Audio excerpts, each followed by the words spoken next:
اعوذ باللہ من الشیطان الرجیم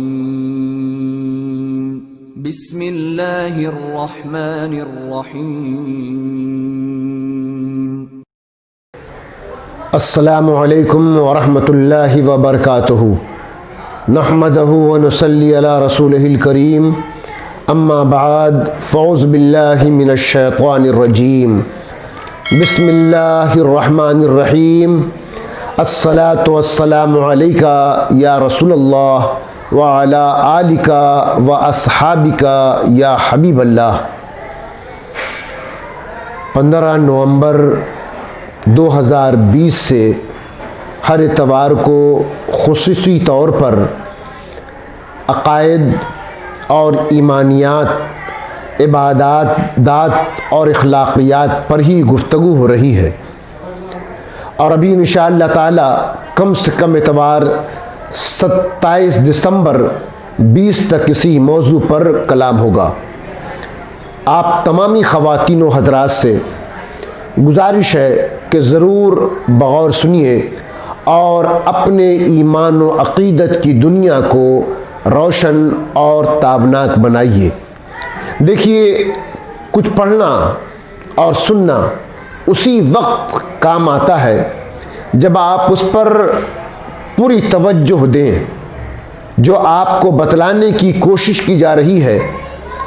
آج ایمان والوں اور ایمان والیوں کی شکایت کافی حد تک عام ہے کہ بہت پریشانی ہے اور بہت ہی مشکل میں ہیں۔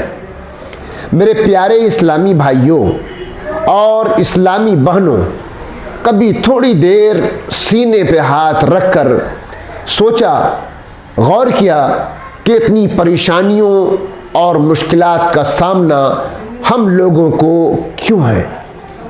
یقیناً ہر انصاف پسند دل یہی کہے گا کہ یہ سب تمہارے بدعمالیوں اور کمزور ایمان کی وجہ سے ہے۔ حضرت عبداللہ بن عمر رضی اللہ تعالیٰ عنہ سے روایت ہے کہ رسول اللہ صلی اللہ تعالیٰ علیہ وسلم نے فرمایا، تم میں سے کوئی مومن ہو نہیں سکتا یہاں تک کہ اس کی خواہش اس شریعت کے تابع نہ ہو جائے جس کو میں لے کر کے آیا ہوں۔ اپنی تمام خواہشات کو قربان کر کے رسول کریم صلی اللہ تعالیٰ علیہ وسلم کی شریعت اور سنت کو مشعل راہ بنانا ہوگا، تبھی وہ ایمان میں کامل ہوگا۔ اتباع رسول صلی اللہ تعالیٰ علیہ وسلم کے مقابلہ میں کسی بھی شخصیت کی پرواہ نہ کی جائے گی۔ اتباع رسول صلی اللہ تعالیٰ علیہ وسلم جتنا کامل ہوگا، شخصیت قابل قدر ہوگی۔ شریعت و سنت کا حامل اللہ عز و جل کے نزدیک محبوب ہے۔ اتباع رسول صلی اللہ تعالیٰ علیہ وسلم محبت رسول کی دلیل ہے۔ جب ایک شخص کے دل میں دنیا کی تمام شے یعنی دنیا کی تمام چیزوں سے زیادہ محبت رسول اعظم صلی اللہ تعالیٰ علیہ وسلم سے ہوگی تو وہی اتباع میں کامل ہوگا، اور ہر فکر و عمل میں اتباع کا عکس نمایاں ہوگا۔ اس کے گفتار و رفتار، اس کے چال و چلن سے، اس کی ہر ادا، ہر بات سے نبی آخر الزمان صلی اللہ تعالی علیہ وسلم کے اتباع کی جھلک نظر آئے گی۔ قرآن شریف کے آیات اور احادیث کریمہ سے یہ بالکل واضح اور ظاہر ہے کہ کامل ایمان کے لیے اتباع رسول صلی اللہ تعالی علیہ وسلم ضروری امر ہے، اور اتباع اس کی ہوتی ہے بندہ جس سے محبت کرتا ہے۔ معلوم ہوا کہ کامل مومن اور مسلمان بننے کے لیے حضور اقدس صلی اللہ تعالی علیہ وسلم سے محبت لازمی ہے۔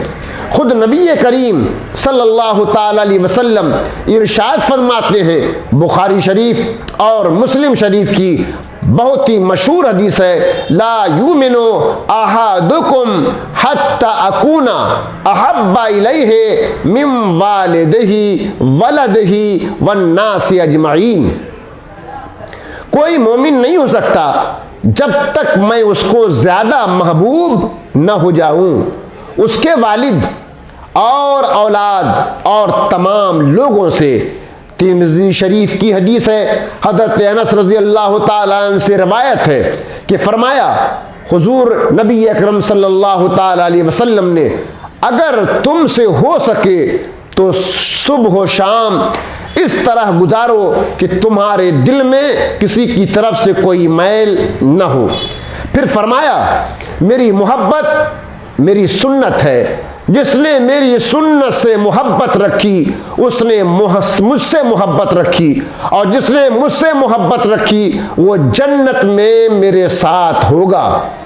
اس حدیث شریف سے یہ واضح ہو گیا اور یہ سبق ملا کہ لوگوں سے دل صاف رکھو، کسی کے بغض اور عناد کینہ کپٹ طریق رسول صلی اللہ تعالی علیہ وسلم کے خلاف ہے۔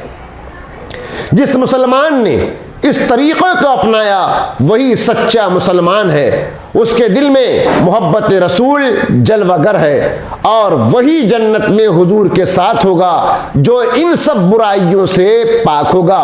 کس قدر محروم محبت ہے وہ شخص کہ مسلمانوں سے عداوت رکھتا ہو اور اسی عداوت اور عناد میں زندگی کی سرگرمی ختم کرتا ہو۔ ایسے بے دین اور گمراہ افراد سے بچتے رہنا چاہیے جو مسلمانوں سے بدگمانی کرنے کی کوشش میں مبتلا ہیں۔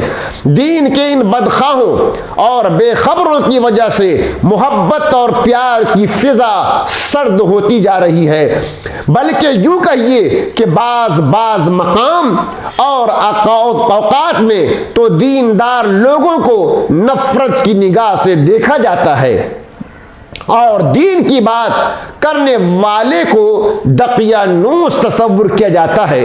جب انہیں اپنوں میں دین کی محبت اور دین کی سرگرمی نہ پائی جائے تو پھر دوسروں کو، غیروں کو پیار کی فضا سے اسلام کی خوشبو کیسے دی جا سکتی ہے؟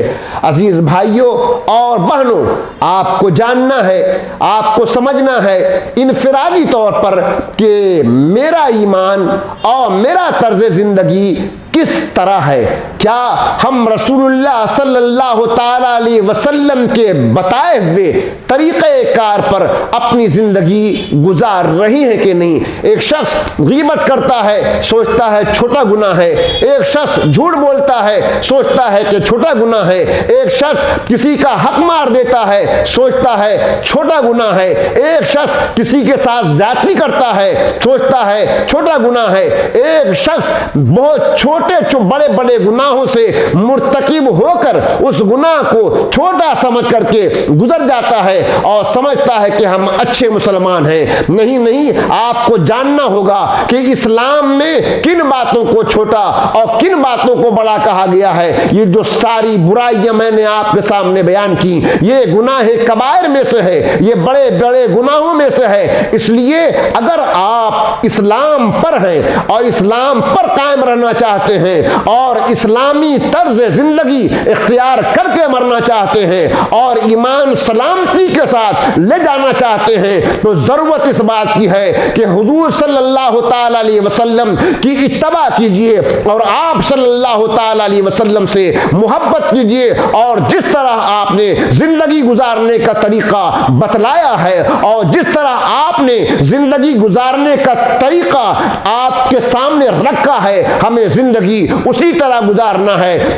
کینہ، بغض، حسد اور ان سب برائیوں کے علاوہ کوئی کسی پر زیادتی کر رہا ہوتا ہے اور وہ سمجھتا ہے کہ یہ کوئی زیادتی نہیں ہے، یہ بلکہ بہت بڑی زیادتی ہے۔ فرائض، آپ کے جو واجبات اور آپ کی جو ضروری چیزیں ہیں اس کو بھی یہ سب برائیاں کھا جاتی ہیں۔ تو اے ایمان والو، اے ایمان والیو، ہم اپنی زندگی کو اسلامی طرز کے مطابق ڈھالیں۔ انشاءاللہ تعالی ساری دنیا میں اسلام کا ہی بول بالا ہوگا اور مسلمانوں ہی کو فتح و نصرت ملے گی۔ وآخر دعوانا الحمدللہ رب العالمین۔